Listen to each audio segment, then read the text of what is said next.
Hello guys, welcome back to my YouTube channel. In this video tutorial, I will show you how to fix a Rocket League game error.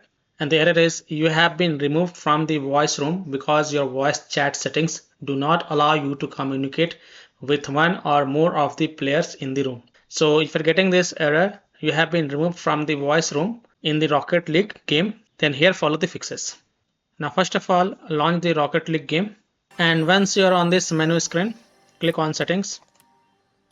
Then go to the chat section. Now set the quick chat to allow quick chat with everyone. Set match chat, allow text chat with everyone.